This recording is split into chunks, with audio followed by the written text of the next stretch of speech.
I still remember the sound of their laughter as the car sped away. The way the taillights disappeared into the dark, leaving me standing there alone, confused and slowly realizing the truth. They weren't coming back. It was supposed to be a weekend getaway. Me, my wife Kelly, and her friends I never quite fit into. They were wild, reckless, always chasing the next thrill. And Kelly, she wasn't always like them, but when she was with them, she changed. We had driven from Ohio to a cabin in the middle of nowhere in West Virginia. A fun trip, she had called it. I didn't want to go. Something about it felt off, but Kelly insisted.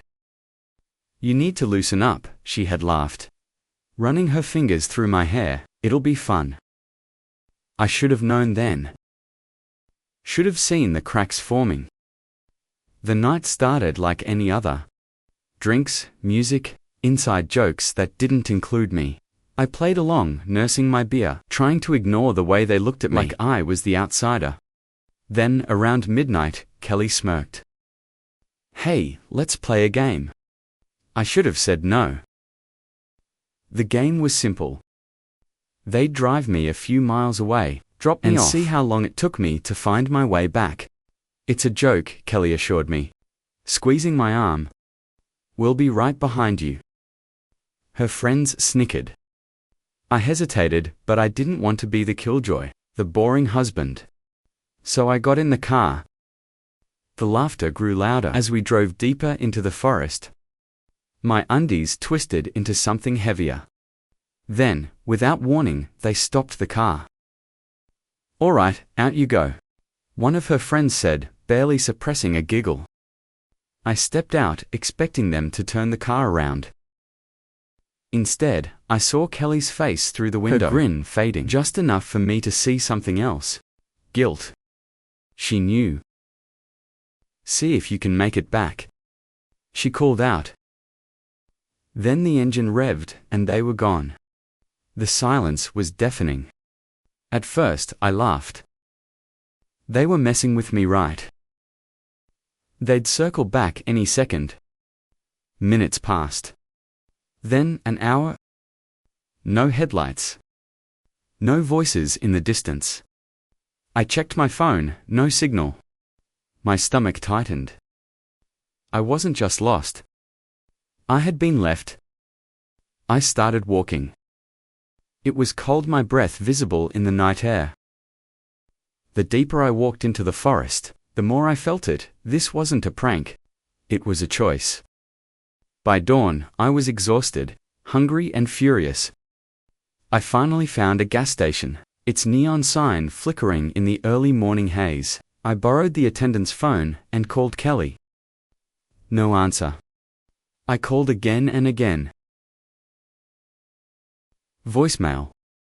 My hand shook as I left the last message. I get it. You don't want me anymore. But to leave me like this. I hope you have a good laugh, because I'm done. I hung up and never called again. 15 years. That's how long it's been. 15 years since I walked into that gas station, bought a bus ticket to a city I'd never been to, and started over. No divorce papers, no closure, just silence. I built a new life. A new name, new job, new people. For years I never looked back until last week. It started with one call from an unknown number. Then, another, and another. By the end of the day, my voicemail was full. Kelly. Her voice shaking. Desperate. Please, if this is you. I'm so sorry. I need to talk. I stared at my phone, heart pounding. 107 missed calls. 15 years, and now she was looking for me. I agreed to meet. I don't know why. Maybe for answers. Maybe for closure. She looked different. Older, tired, like life had worn her down. The second she saw me, she broke into tears. I thought you were dead.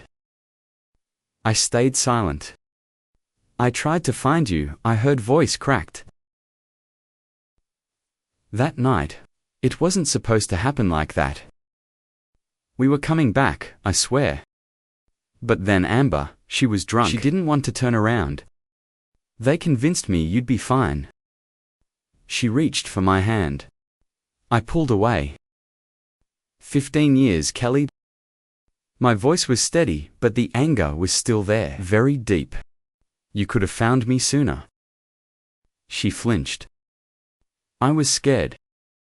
I let that hang in the air. I lost everything that night, I said finally. But maybe I was meant to. Her eyes searched mine. Can we fix this? I shook my head. Number. She nodded, tears slipping down her face. I deserve that. I stood up, feeling lighter than I had in years. I hope you find peace, Kelly. And then, just like she had done to me all those years ago, I walked away.